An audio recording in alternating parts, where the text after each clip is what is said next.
ಒಂದು ಚಾಲೆಂಜ್. ಸುಮ್ನೆ ನಾನು ಒಂದು 5-6 ಡಾಗ್ ತೋರಿಸ್ತೀನಿ, ಅದ್ರಲ್ಲಿ ನೀವು 2 ಬ್ರೀಡ್ ಹೇಳ್ಬಿಡ್ಬೇಕು. ಕೇಳಿ ಫೋಟೋ ತೋರಿಸ್ತೀನಿ, ಅದ್ರಲ್ಲಿ ನೀವು 5ರಿಂದ 6ರಲ್ಲಿ 3 ಹೇಳಿಲ್ಲ ಅಂದ್ರೆ 3 ಬ್ರೀಡ್ ತರ ಬೊಗಳಬೇಕು. ಇದು ಯಾವ ಬ್ರೀಡು? ತಮಾಷೆಗೆ ನಿಮ್ಗೆ ಸಖತ್ ನಾಲೆಜ್ ಇದೆ. ಸ್ಟ್ರೀಟ್ ಡಾಗ್ ತೋರಿಸ್ಬಿಡ್ತೀನಿ ಜನಕ್ಕೆ. ಯಾವ್ದು ನೋಡಿ, ಟೆಲೋಮಿಯಾನ್ ಅಂತ. ನಾವು ಬಿಟ್ಟಿ ಕೊಟ್ಟರೆ ಸ್ಟ್ರೀಟ್ ಡ್ರಾಗ್ ಹತ್ತತ್ರ ಇರೋದು ಬರೀ ಅಂತದೇ ಹುಡುಕಿರಲ್ಲ. ಅದು ಗೊತ್ತಿಲ್ಲ ಬಿಡಿ, ಈ ತರದೆಲ್ಲ ಗೊತ್ತೇ ಇಲ್ಲ.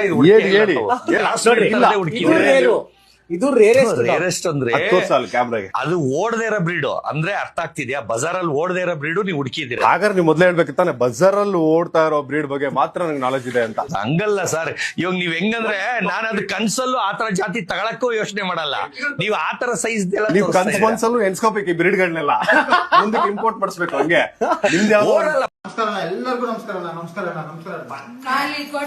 No comment.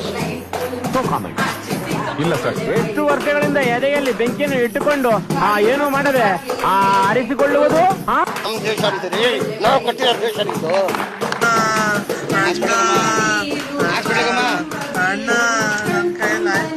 ನೋಡು, ಇಂಥ ಜನ ಎಲ್ಲಿ ಸಿಗ್ತಾ ನಿಮ್ಗೆ? ಹೊಡಿರಿ ಚಪ್ಪಾಳೆ, ಹೊಡಿರಿ. ಇದು ನಮ್ಮ ದೇಶ ಅಂದ್ರೆ ಇಂಥ ದೇಶದ ಬಗ್ಗೆ ಕೆಡ್ದ ಮಾತಾಡ್ತೀನಿ. ಆಂಧ್ರ ಹೀರೋಯಿನ್ನೇ ಸಾಯ್ತಾಳೆ, ಏನಕ್ಕೆ ಸಾಯ್ತಾಳೆ? ನಿಮಗೋಸ್ಕರ. ನಾನೇನ್ ಮಾಡೋಣ ಅದಕ್ಕೆ? ಏನಕ್ಕೆ ಅಂತ ಅಷ್ಟ್ ಚೆನ್ನಾಗಿಲ್ವಾ ಅನ್ಸಲ್ವಾ? ನಿಮ್ಮ ಆಫೀಸಲ್ಲಿ ಬಂದ್ರೆ ಎಲ್ಲ ಬಾಯಿ ಬಿಡ್ಕೊಂಡು ನೋಡ್ತಾ ಇದ್ರು. ಹೌದಾನ?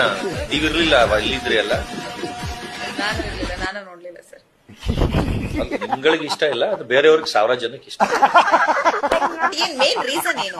ನಿಂತಿದ್ದೀನಿ ಗಂಡ್ಸು ನೀನು ಹುಟ್ಟಿದಾಗ ಒಂದ್ ಬರ್ತ್ ಸರ್ಟಿಫಿಕೇಟ್ ಅಂತ ಕೊಡ್ತಾರೆ. ಅದರಲ್ಲಿ ಗಂಡು ಹೆಣ್ಣು ಅಂತ 2 ಕಾಲಮ್ ಇರುತ್ತೆ. ಅದ್ 2ರಲ್ಲಿ ನೀವು ಟಿಕ್ ಮಾರ್ಕೆ ಮಾಡಿಲ್ಲ, ಡೌಟ್ ಅಲ್ಲಿ ಬೆಳೆಸ್ಬಿಟ್ಟಿದ್ದಾರೆ ಕಣೋ.